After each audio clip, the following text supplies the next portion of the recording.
Now, if you mention the name Donald Trump to the good people of the Northeast, you're bound to get a mixed reaction. Even though his new golfing development on the Many estate has been given the green light, there are many who still are opposed to it on environmental grounds. Ewan's been to a new golf course at the other end of the country designed to complement the wild habitats of Argyll. The debate surrounding the whole Trump development is well documented, but the main argument was environmental, and disturbing a site of special scientific interest had wildlife and natural habitat groups up in arms. But here in Argyll, a golf course already exists, which was designed specifically to not only complement the wildlife and the natural habitat, but to actually improve it. So what went through your mind, Andrew, when the application came in for a golf course on a SSSI? We weren't particularly delighted. We had a vision of a very green sward with lots of chemicals and no real interest left. And it turned out, of course, we were quite wrong in that. Inevitably, there must be some damage done. How big is the extent of the damage? The damage that's occurred, which you might describe as being irreversible, is tiny, maybe 1% of the course. 80% is going to be managed in just about an ideal way. What about the people designing this course and the contractors? How aware are they of the fact they've got a very sensitive environment here? It's the only golf course where you go into the sort of greenkeeper's workshop and find a set of pictures of all the wildflowers there. So even the guys who are mowing the greens and doing the development work are actually being educated, if you like, or being shown what's special about the place and taking an interest. So it's been fantastic. Oh, pleased to meet you. Good to meet you. And this is your baby? Yeah, it's myself and Mother Nature and a few others produced the golf course. Looks quite challenging. I'll let you go first on this one.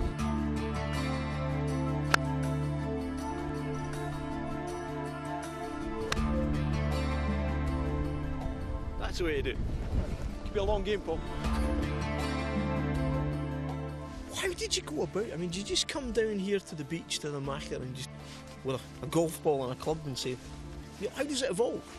2004, I came down here with the golf clubs and the stick. Played pretty much the 18 holes that we had previously sketched out on a piece of paper, but it was just fantastic. Just came down here and played it, see what's good, see what works, go back and change it, come out and try it again. What about the constraints that Scottish Natural Heritage put on you? How much did that make it difficult for you? There were times when I thought it's just not going to happen. There will not be a golf course here, and that's why I'm so delighted to be able to come out here and play it now, because we did get there, it did happen, and we eventually got to... I think compromise is the wrong word, because that sounds like everybody lost a little, but I think everybody gained. You know, the site is now managed properly, and we believe we've got a great golf course here. Still quite challenging, isn't it? I mean, you've got a mountain range between here and the flag. That's one of the features of this site. There's a couple of blind, semi-blind shots. If you put your ball in the wrong place, you'll be in trouble. If you put the ball in the right place, you'll be fine.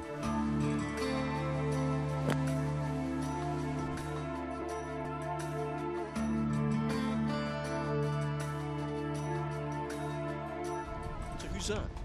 That's Keith. He's the keeper of the green here. He's a man who's been damaging his greens. Don't tell him. Keith, how do you do?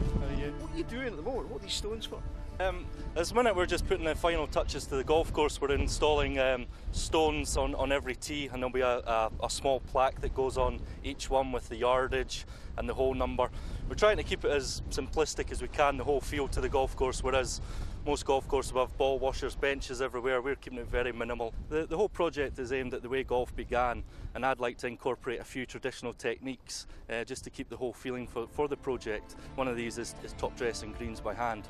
Rather than have a machine traipse all over the golf course, we use wheelbarrows as they used to do in the 1800s.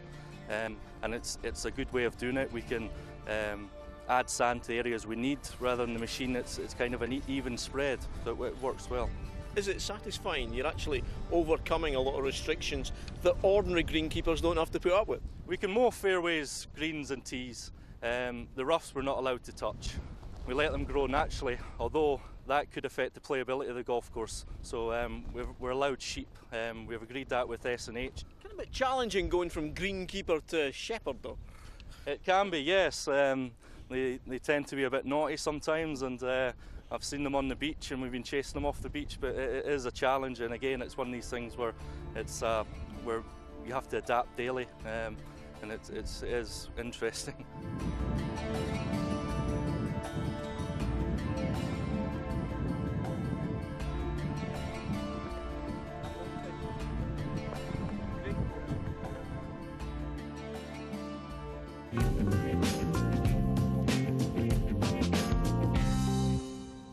Ewan's going well despite the blustery conditions, though he should really work on that swing. Well, that's almost it for another edition of the programme. Coming up next week.